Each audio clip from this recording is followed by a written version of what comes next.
Hi student, in this session I will discuss about data type, variable, constant and literals concept in Java. ठीक है, जैसा कि मैंने previous दो session के अंदर जावा के अंदर जो मेरा पहला सेशन था इसके अंदर मैंने डिस्कस किया कि जावा क्या होता है, इंट्रोडक्शन ऑफ जावा। ठीक है, सेकेंड सेशन में मैंने बताया आपको कि जावा के अंदर किस तरीके से हम एक नोटपैड के अंदर प्रोग्राम बनाते हैं, बिना किसी टूल्स के, बिना किसी आईडी के हम जावा किस तरीके से चला सकते हैं। जावा के अंदर हर एक प्रोग्राम के अंदर के जितने भी आप स्टेटमेंट या जितने भी क्लासेस यूज़ करते हैं, जितने भी मेथड्स यूज़ करते हैं, उनका क्या मतलब है। तो आप इस वीडियो को देखने से पहले जावा के जो मेरे प्रीवियस दो वीडियो मैंने अपलोड करे हैं उनको आप जरूर देखिए। ठीक है, उससे आपको जावा का जो बेसिक टर्मिनोलॉजी है, जावा के अंदर का जो बेसिक कॉन्सेप्ट है वो क्लियर होगा। हालांकि डेटा टाइप कॉन्सेप्ट भी एक बेसिक कॉन्सेप्ट ही है। तो देखो, डेटा टाइप एक्चुअली जनरली क्या है कि जावा डेटा टाइप को स्ट्रिक्टली फॉलो करता है। आजकल बहुत सारे ऐसे भी प्रोग्रामिंग लैंग्वेज मार्केट के अंदर अवेलेबल हो चुके हैं जहां पर डेटा टाइप ऑप्शनल है। यदि आप डेटा टाइप यूज़ नहीं करते हो तो उस प्रोग्राम का जो इंटरप्रेटर होता है वो ऑटोमेटिकली डेटा टाइप को डिटेक्ट करता है और उसके अकॉर्डिंग वो डेटा टाइप को मेंटेन करता है। लेकिन जावा जो है ये डेटा टाइप को स्ट्रिक्टली फॉलो करता है। तो डेटा टाइप जनरली होता क्या है, तो देखो प्रोग्रामिंग के अंदर जैसे बहुत सारे अलग अलग टाइप के डेटा होते हैं। कुछ आपके न्यूमेरिक टाइप के डेटा होंगे, कुछ आपके स्ट्रिंग या अल्फ़ाबेट्स टाइप के होंगे। ठीक है, कुछ डेसिमल टाइप के डेटा होंगे, कुछ बुलियन वाले ट्रू फॉल्स के डेटा होंगे। तो इन सभी डेटा को मैनेज करने के लिए डेटा टाइप का की ज़रूरत पड़ती है और डेटा टाइप से ही उस पर्टिकुलर डेटा का एक कैटेगराइजेशन होता है। तो हम सिंपली बोल सकते हैं कि जावा के अंदर कितना मेमोरी साइज ऑक्यूपाई होगा और ये जो वैल्यूज होगी, मतलब डेटा टाइप का मेन रोल क्या होता है, दो रोल मेनली होता है। It is use to represent the pattern of data and size of data in memory. मतलब जो भी आप डेटा यूज करो वो कितना मेमोरी में साइज ऑक्यूपाई करेगा वो भी कौन रिकॉग्नाइज करता है, डेटा टाइप रिकॉग्नाइज करता है। तो डेटा टाइप एक तरह से देखा जाती है डेटा स्ट्रक्चर का कंसेप्ट है, क्योंकि मेमोरी मैनेजमेंट की जो शुरुआत होती है किसी भी प्रोग्रामिंग लैंग्वेज में वो डेटा टाइप से होती है। ठीक है, तो जावा जो है उसके अंदर हमें बहुत सारे अलग अलग डेटा टाइप जो आप सी सी प्लस प्लस लैंग्वेजेस में सीखते हो वो सभी डेटा टाइप जावा के अंदर सपोर्टेड है। इसके अलावा जावा अपना खुद का भी डेटा टाइप सिस्टम को कंटेन करता है। ठीक है, तो जावा के अंदर एक तरह से देखा जाए तो जावा को हम क्या बोलते हैं, स्ट्रांगली टाइप्ड लैंग्वेज बोलते हैं। स्ट्रांगली टाइप्ड लैंग्वेज का मतलब यही होता है कि जावा के अंदर जो भी हम डेटा टाइप सिस्टम यूज करते हैं उसके अंदर आपका एक प्रॉपर सीक्वेंस होता है। जावा के अंदर का डेटा टाइप का अपना प्रॉपर एक मैनेजमेंट है। ठीक है, इसलिए जावा को हम बोलते हैं strongly typed data type system. ठीक है, तो दो टाइप के डेटा टाइप होते हैं, एक स्ट्रांगली टाइप्ड होता है, ठीक है, और दूसरा जो डेटा टाइप का इंप्लीमेंटेशन होता है वो होता है लूजली कपल्ड। तो जैसे आप जावा स्क्रिप्ट की बात करें तो जावा स्क्रिप्ट में जो डेटा टाइप होता है वो क्या होता है, लूजली कपल्ड होता है।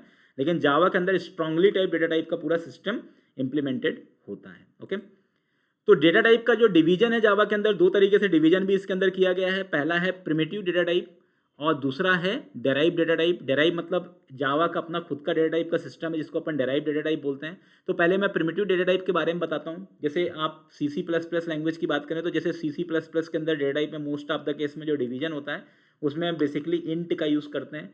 ठीक है, फ्लोट का यूज़ करते हैं, डबल का यूज़ करते हैं, कैरेक्टर का यूज़ करते हैं। वैसे ही वो सभी डेटा टाइप आपका जावा के अंदर भी क्या है, सपोर्टेड है। इंट है, फ्लोट है, डबल है, स्ट्रिंग है, ये सभी टाइप के डेटा टाइप हम जावा के अंदर भी मैनेज करेंगे। इनको अपन बोलते हैं प्रिमिटिव। प्रिमिटिव मतलब जो सी सी प्लस प्लस के डेटा टाइप है। लेकिन जावा ने इसको और ज़्यादा एक स्पेसिफाइड वे में क्या किया है, डिवाइड किया है। जैसे इंट की बात यदि अपन करें तो जैसे सी सी प्लस प्लस में अनसाइंड इंट होता है, साइंड इंट होता है, लेकिन जावा के अंदर जो है इंट आपका साइंड और अनसाइंड दोनों टाइप के डेटा को कंटेन इंट ही करता है। लेकिन इंट के अलग अलग फॉर्म होते हैं। जैसे आपको बहुत कम रेंज का कोई डेटा यदि आपको मैनेज करना है तो बाइट फॉर्मेट में भी आप यूज़ कर सकते हो। उससे कम का यदि आपको, मतलब उससे थोड़ा सा ज़्यादा यदि आपको यूज़ करना है तो आप सॉर्ट का यूज़ कर सकते हो। और ज़्यादा यदि आपको यूज़ करना है तो आप इंट का यूज़ कर सकते हो। इनका रेंज है, जैसे देखो बाइट का रेंज कितना है आपका, 8 बिट्स है। 8 बिट्स मतलब 1 बाइट। इसका रेंज भी है -122 से लेकर के 127 तक है। सॉर्ट का आपका 2 बाइट कंटेन करता है 16 बिट्स, क्योंकि 1 बाइट इक्वल टू 8 बिट्स होता है। इसका ये रेंज है। ठीक है, इस इतने से लेकर के इतने तक की वैल्यू को कौन सपोर्ट करेगा, शॉर्ट। तो यदि आपको इस रेंज का कोई डेटा लेना है तो आप वहाँ पे शॉर्ट लीजिए। इंट इंट मतलब आपको 32 बिट्स, मतलब इंट का जो रेंज होता है थोड़ा सा हायर होता है। ठीक है, यदि आपको 32 बिट्स मतलब 4 बाइट डेटा एक ऑक्यूपाई करता है, इसका रेंज आप इस तरीके से निकाल सकते हैं। ठीक है, -2^31। ठीक है, तो ये रेंज कैसे निकालते हैं ये भी मैं आपको थोड़ा सा शॉर्ट ओवरव्यू इसका दे देता हूँ कि हम रेंज किस तरीके से निकाल सकते हैं।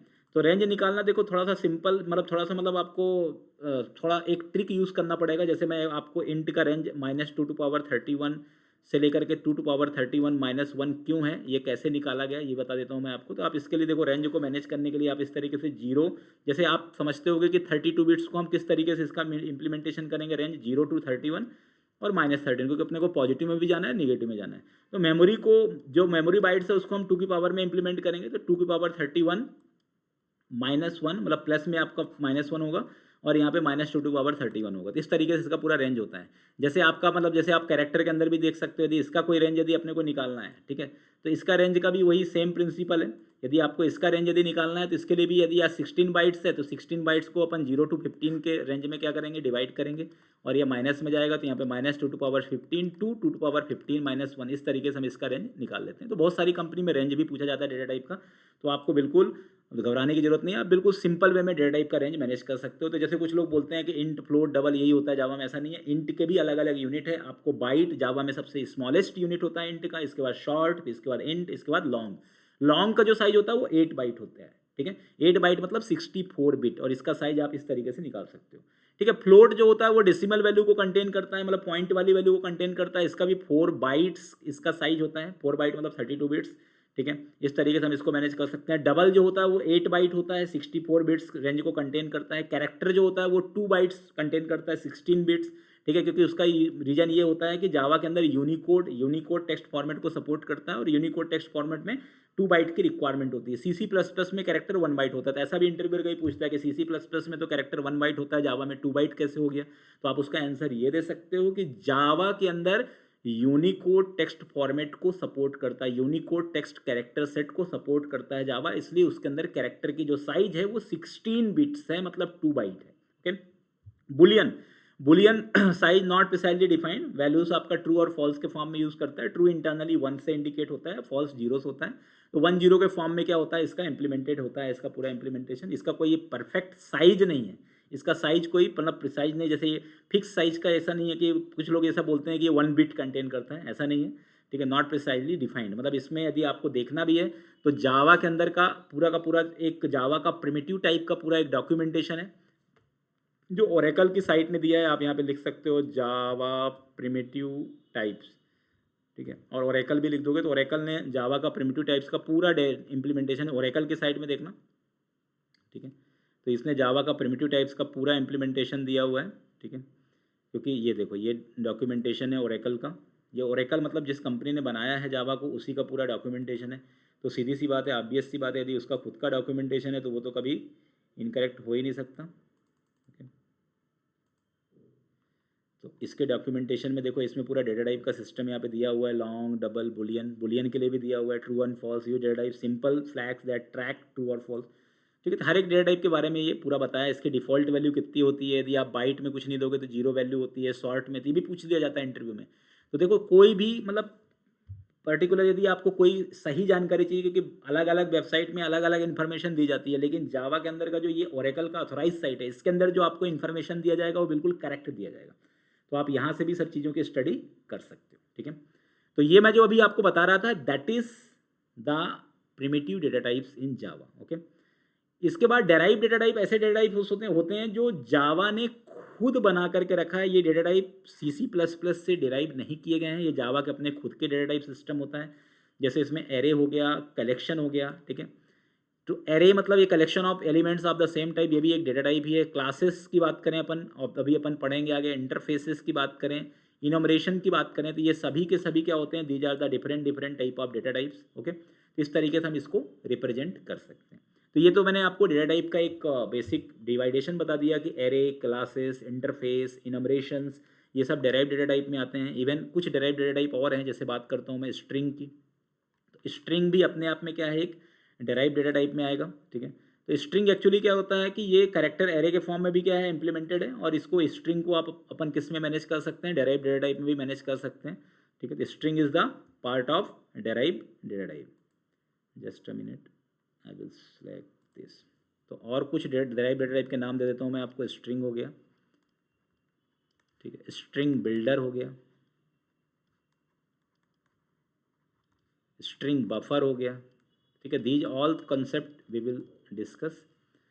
इसके अलावा जावा के अंदर रैपर क्लासेस भी होते हैं, ये भी एक तरह से देखा जाए तो ये भी डेटा टाइप के ही पार्ट होते हैं, ठीक है। रैपर क्लासेस के अंदर यदि अपन बात करें तो नंबर आपका इनका क्या है, नंबर इसका रैपर क्लासेस के अंदर जो है सबसे मेन पर्टिकुलर आपका क्लास होता है। इसके अंदर अलग अलग सब क्लासेस होते हैं नंबर के। तो रैपर क्लास एक्चुअली क्या होता है कि जैसे प्रिमिटिव टाइप जो होते हैं ना जावा के अंदर, वो एक तरह से देखा जाए तो ये C++ के अंदर डिजाइन किए गए हैं, क्रिएटेड किए गए हैं। लेकिन जो रैपर क्लासेस है वो CC मतलब जो प्रिमिटिव टाइप है उसको ऑब्जेक्ट टाइप में कन्वर्ट कर देता है।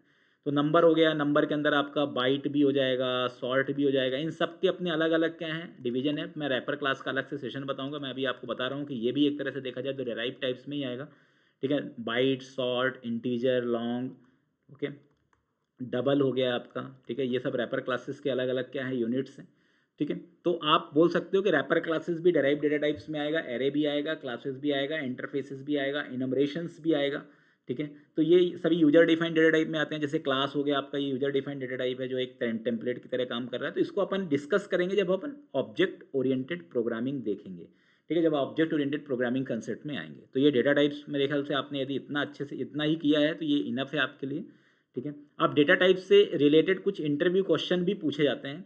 ठीक है, जैसे डेटा टाइप से रिलेटेड क्वेश्चन आपसे ये पूछा जा सकता है कि what is implicit and explicit conversion. ये क्वेश्चन हमेशा डेटा टाइप का एक कॉमन क्वेश्चन है, what is implicit and explicit conversion. तो इम्प्लिसिट एक्सप्लिसिट कन्वर्जन को कुछ लोग इसको बॉक्सिंग अनबॉक्सिंग भी बोलते हैं कि बॉक्सिंग क्या होता है, अनबॉक्सिंग क्या होता है। देखो, इम्प्लिसिट और एक्सप्लिसिट कन्वर्जन की यदि मैं बात करूँ तो ये आपका एक तरह से देखा जाए तो जावा के अंदर क्या है, एक सुप्रीम टाइप होता है जिसका नाम है ऑब्जेक्ट टाइप। ओके, तो ऑब्जेक्ट टाइप से के अंदर यदि आप कोई भी प्रिमिटिव टाइप को यदि किसी ऑब्जेक्ट टाइप के अंदर यदि आप कंटेन करवाते हो तो वो कहलाता है आपका बॉक्सिंग कंसेप्ट। ठीक है, प्रिमिटिव टू ऑब्जेक्ट। और यदि आप ऑब्जेक्ट टाइप के डेटा को वापस से आप प्रिमिटिव टाइप में कन्वर्ट करते हो उसको अपन बोलते हैं अनबॉक्सिंग। तो बॉक्सिंग मतलब होता है किसी भी पर्टिकुलर स्मॉल स्केल के डेटा को लार्ज स्केल के डेटा में कंटेन कराना। और अनबॉक्सिंग क्या होता है, इसका जस्ट अपोजिट सिस्टम होता है। ओके, तो ये दोनों कंसेप्ट बहुत ही इंपॉर्टेंट है और ये जनरली इम्प्लिसिट और एक्सप्लिसिट कन्वर्जन के फॉर्म में पूछा जाता है। एक ऑटो बॉक्सिंग कंसेप्ट भी होता है, पर ऑटो बॉक्सिंग कंसेप्ट बेसिकली जो है जावा के अंदर हम बात करें कि ऑटो बॉक्सिंग कंसेप्ट कहाँ पर यूज़ किया जाएगा, तो this concept is basically used on collection framework. जब अपन कलेक्शन पढ़ते हैं तो वहाँ पर ऑटो बॉक्सिंग कंसेप्ट का ज़्यादातर यूज़ होता है। बाकी मोस्ट ऑफ द केसेस में आपका ऑटो बॉक्सिंग कंसेप्ट का यूज़ इतना नहीं होता है। नॉर्मल डेटा टाइप सिस्टम के अंदर यदि अपन बात करें तो बॉक्सिंग और अनबॉक्सिंग कंसेप्ट का ही यूज़ होता है। तो ये क्वेश्चन भी पूछा जा सकता है, बॉक्सिंग अनबॉक्सिंग। अभी मैं इसका एक एग्जांपल भी आपको बता दूंगा तो इससे आपको और क्लियर हो जाएगा। ठीक है, तो ये आप बिल्कुल नोट कर लीजिए कि बॉक्सिंग एंड अनबॉक्सिंग, इसी को अपन इम्प्लिसिट या एक्सप्लिसिट कन्वर्जन भी बोलते हैं। दूसरा क्वेश्चन डेटा टाइप से रिलेटेड पूछा जाता है मेमोरी एलोकेशन से कि what is stack memory and heap memory. Stack memory क्या होती है और हीप मेमोरी क्या होती है।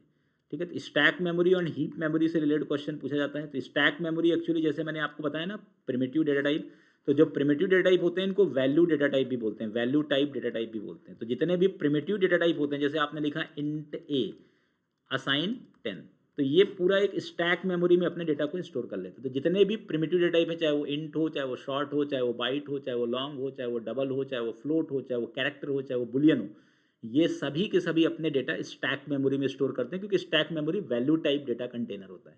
दूसरा आता है heap memory. Heap memory actually क्या है, ऑब्जेक्ट या रेफरेंस टाइप होता है। इसमें पहले एड्रेस होता है और एड्रेस के करस्पॉन्डिंग एक मेमोरी क्रिएट होती है और वहाँ पर वो डेटा क्या होगा, आपका स्टोर होगा। तो जैसे अपन स्ट्रिंग के अंदर कोई भी डाटा यदि स्टोर करते हैं तो वो एक हीप मेमोरी में जाकर के स्टोर होगा। कोई क्लास बनाते हैं उसमें ऑब्जेक्ट बनाते हैं, तो क्लास डेटा टाइप के अंदर ऑब्जेक्ट बनाएंगे तो जो ऑब्जेक्ट होगा वो भी आपका हीप मेमोरी में अपने डेटा को कंटेन करेगा। तो देखो, डेटा जावा में के अंदर आपको हीप मेमोरी और स्टैक मेमोरी ये भी अच्छे से सीखना होगा। तो सीधा सीधा मतलब है कि जितने भी वैल्यू टाइप के डेटा टाइप होते हैं वो सब स्टैक मेमोरी में जाते हैं, और जितने भी रेफरेंस टाइप के, जितने भी मैंने आपको डेराइव या नॉन प्रिमिटिव टाइप बताया, जिसमें मैंने क्लास बताया आपको, जिसके अंदर मैंने आपको इनमरेशन बताया, इंटरफेस बताया, ठीक है, एरे बताया, इवन जो आपका कलेक्शन फ्रेमवर्क हो गया या जितने भी रैपर क्लासेस हो गए, ये सभी के सभी आपके हीप मेमोरी में अपने डेटा को स्टोर करते हैं। इनका पहला एक स्पेसिफाइड एड्रेस होगा और उस एड्रेस के करस्पॉन्डिंग आपको डेटा को एक्सेस करना है। इसलिए जब भी आप रेफरेंस टाइप या हीप मेमोरी वालों को एक्सेस करते हो तो आपको रेफरेंस देते हो। जैसे स्ट्रिंग के केस में आप रेफरेंस देते हो, system dot out dot println S, तो स्ट्रिंग एस में एस क्या है, आपका एक रेफरेंस है। ओके, तो ये क्वेश्चन हमेशा डेटा टाइप से रिलेटेड पूछा जाता है। ओके, तो अब मैं एक बेसिक एग्जांपल आपको, ये जो इम्प्लिसिट एक्सप्लिसिट कन्वर्जन जो है, इसका एक छोटा सा एग्जांपल मैं आपको दे देता हूँ, ठीक है। और अभी अपन इंटेलिजे प्लेटफॉर्म यूज़ करते हैं, क्योंकि जावा के अंदर अभी सबसे ज़्यादा पॉपुलर प्लेटफॉर्म इंटेलिजे है। इंटेलिजे कैसे आपको इंस्टॉल करना है, सिंपल, आप जाइए, ठीक है। इसके पहले भी सेशन में मैंने बता चुका हूँ। इंटेलिजे के लिए आप गूगल में लिखिए इंटेलिजे डाउनलोड, और नेक्स्ट डाउनलोड कर लीजिए। कम्युनिटी एडिशन ज़्यादा अच्छा रहेगा, क्योंकि प्रोफेशनल एडिशन तो 1 महीने के बाद हो सकता है आपसे लाइसेंस मांगे, ठीक है। जैसे मेरे में देखो, ये मेरे में प्रोफेशनल एडिशन अभी डाला हुआ है, तो ये इसके अंदर लाइसेंस मांग सकता है। तो आपको प्रोफेशनल एडिशंस यूज़ नहीं करना है, ठीक है। अभी आपको कौन सा एडिशंस यूज़ करना है, अभी आपको बेसिकली कम्युनिटी एडिशन यूज़ करना है। प्रोफेशनल एडिशन 1 महीने के लिए आप यूज़ कर सकते हो, उसमें कोई दिक्कत वाली बात नहीं है, ठीक है। स्टार्ट ट्रायल यदि मैं इसमें कर देता हूँ, स्टार्ट ट्रायल, ओके, तो ये बता देगा कि ट्रायल का पीरियड इसका हो चुका है। इसलिए कभी भी आप इसका प्रोफेशनल एडिशन यूज़ मत करिए, वो ज़्यादा अच्छा है, ठीक है। तो मैं यहाँ पर अभी कम्युनिटी एडिशंस इसमें डाउनलोड करके आपको बता देता हूँ कि कैसे आपको इसको मैनेज करना है, कैसे आपको इसको हैंडल करना है, ठीक है। इसमें जाते हैं, यहाँ पे लिखिए गूगल में इंटेलिजे आइडिया डाउनलोड कम्युनिटी एडिशन लिख दीजिए आप, विंडोज़ 11 के लिए, ठीक है। जेट ब्रेन्स कंपनी ने इसको बनाया, ये कम्युनिटी एडिशन है, ओके। एक बार आप इसको रिकॉग्नाइज कर लीजिए, कम्युनिटी ही तो है, बाकी दूसरा एडिशन तो नहीं है।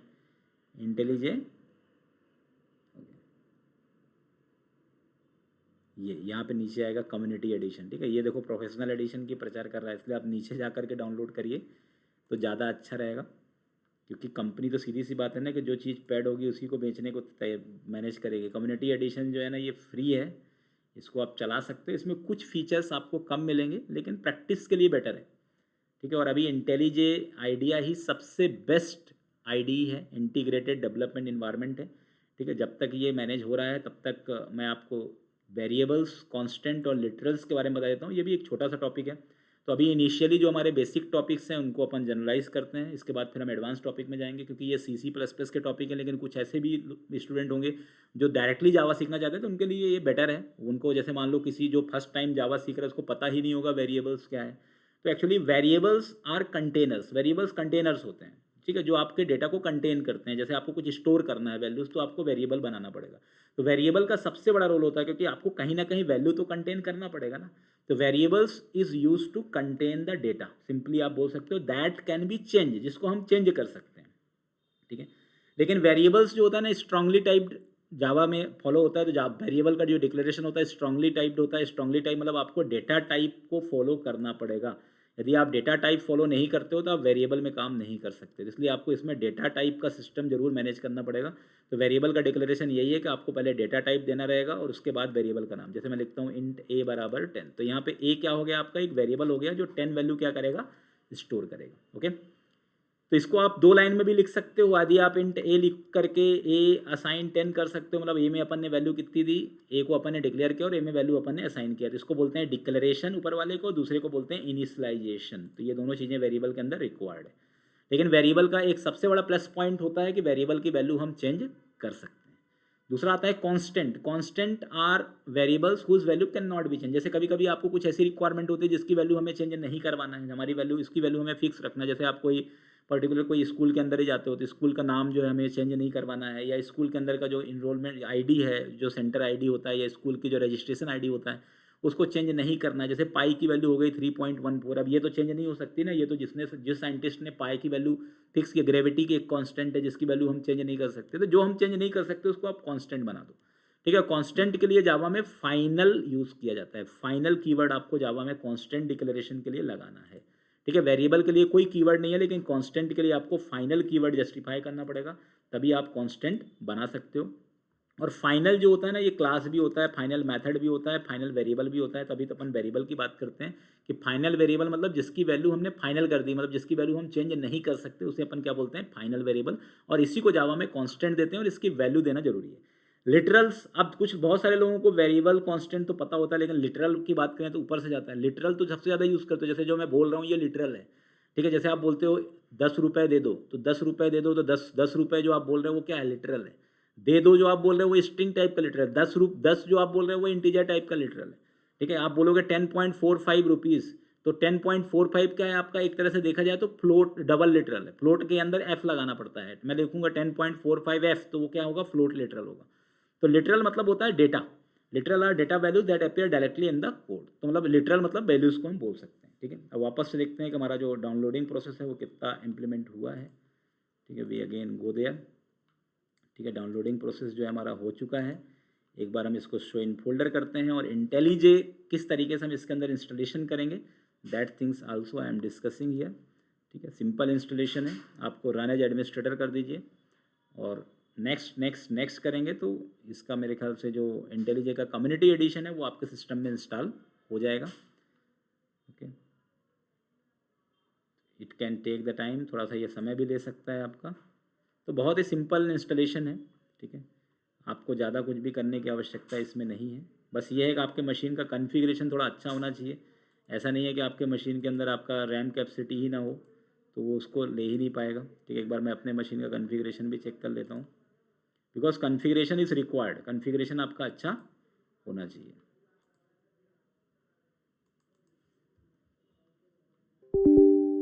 इसको देखो इस तरीके से आएगा, यस कर दीजिए इसको। Verifying installer, okay, now next. Now space required 2.4 space available है सिस्टम में। ठीक है, simple intelligent idea community editions, add bin folder to the path, update the path variable, restart needed, add bin folder to the path.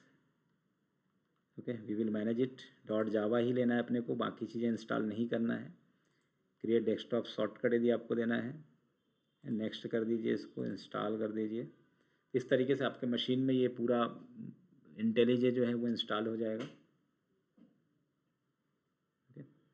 तो ये installation भी हो गया, जिससे आप कोई भी प्रोग्राम बनाएंगे तो आपको अब इंटेलिजे में ही बनाना है। ठीक है, चाहो तो आप 1 मंथ के लिए कम्युनिटी एडिशंस भी यूज़ कर सकते हैं। ओके, तो वेरिएबल्स, कांस्टेंट और डेटा टाइप्स मेरे ख्याल से आपको क्लियर हो गया होगा। साथ में आपको ये भी क्लियर हो गया होगा कि किस तरीके से हम वेरिएबल्स डिक्लेयर करते हैं, किस तरीके से हम कांस्टेंट डिक्लेयर करते हैं और किस तरीके से हम लिटरल्स को डिक्लेयर करते हैं। तो that is the complete implementations. Okay, तो थोड़ा सा इसके लिए वेट करना पड़ेगा आपको, क्योंकि सॉफ्टवेयर आपका इंस्टॉल हो रहा है हमारे मशीन पे।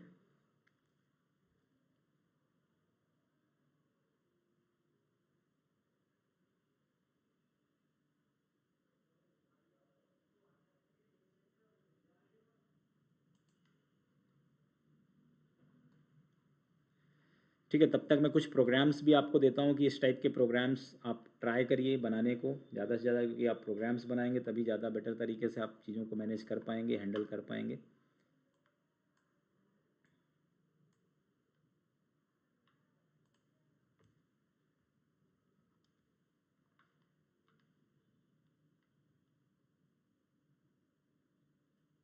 Okay,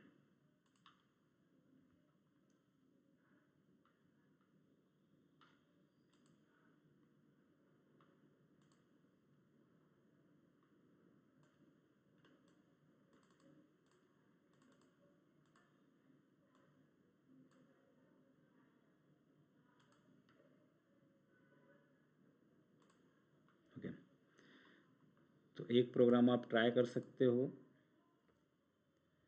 first write a program to calculate simple interest, आपको सिंपल इंटरेस्ट बनाना है। ठीक है, write a program to calculate simple interest. ठीक है, दूसरा प्रोग्राम आप ट्राई कर सकते हो, write a program to create compound interest. ठीक है, सिंपल इंटरेस्ट के बाद कंपाउंड इंटरेस्ट कैसे निकालते हैं इसका प्रोग्राम भी आप बना सकते हो। तीसरा प्रोग्राम आप बना सकते हो, write a program to calculate square and cube. ठीक है, ये बिल्कुल बेसिक प्रोग्राम है, इससे आपको थोड़ा सा अपना स्किल्स आप डेवलप कर सकते हो कि किस तरीके से हम स्क्वायर एंड क्यूब निकाल सकते हैं। ठीक है, that things we can manage. Okay, तो इस टाइप के प्रोग्राम्स आप बनाइए, इससे आपको बेटर अंडरस्टैंडेबिलिटी मिलेगी। तो ये इस तरीके से थोड़ा सा टाइम लेगा, आपके मशीन के कॉन्फ़िगरेशन पे डिपेंड करता है। मेरे ख्याल से 80-90% इंस्टॉलेशन हो चुका है। ओके,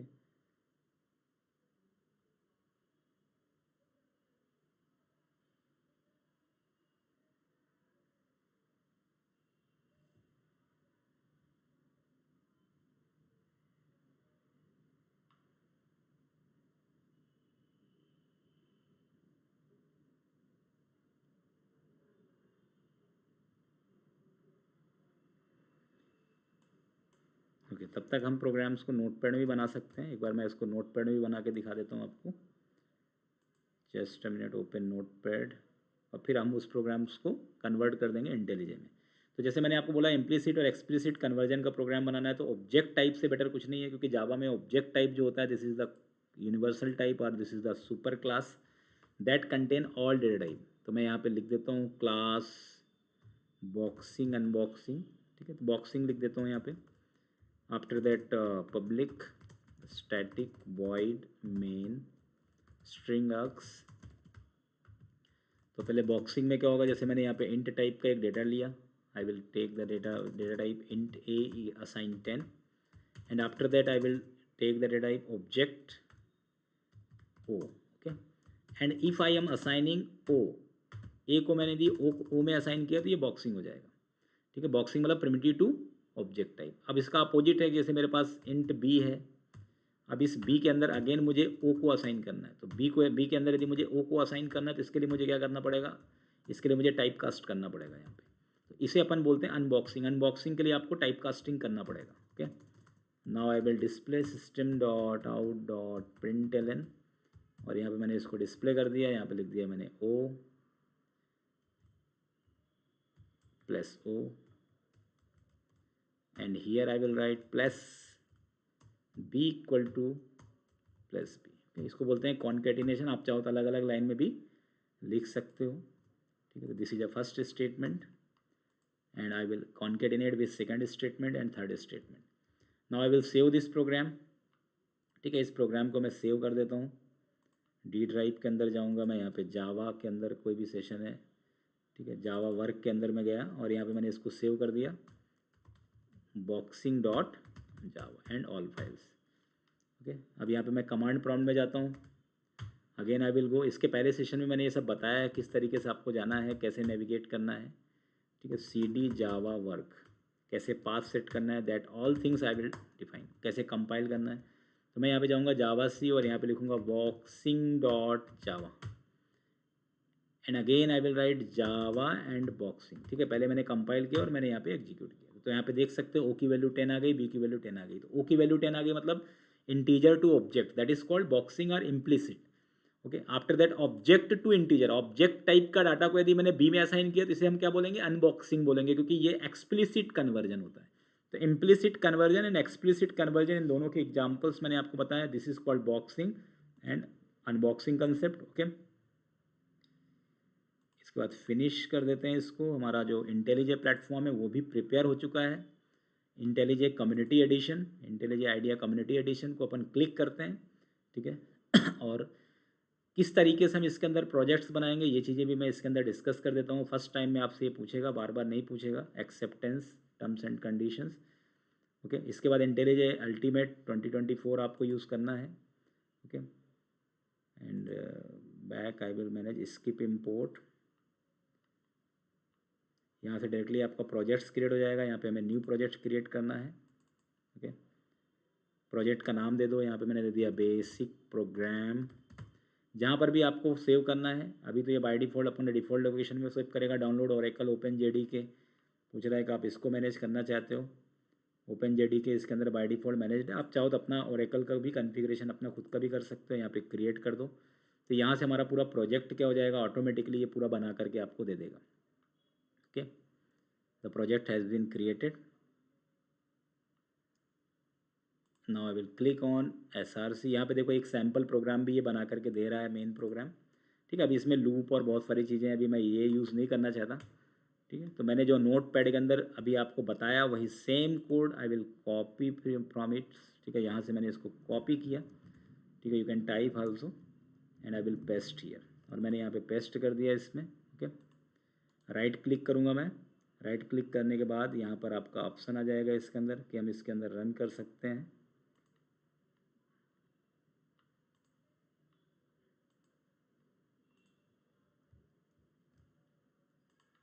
This one,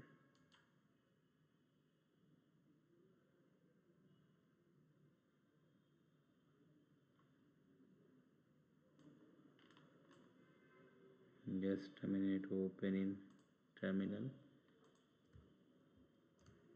main.java,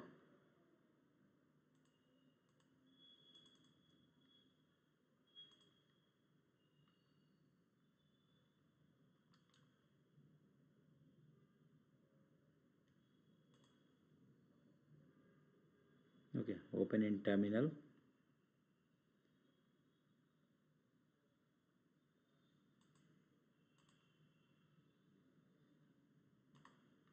अभी एक्चुअली इसके अंदर जावा का जो मैंने कॉन्फ़िगरेशन है वो एडेड नहीं है, तो अभी आपको टर्मिनल से ही इसको ओपन करके यहाँ से आप रन कर सकते हो सिंपली। ठीक है, SRC, यहाँ पे SRC तक हम पहुँच गए। यहाँ पे आ जाएगा जावा सी main.java,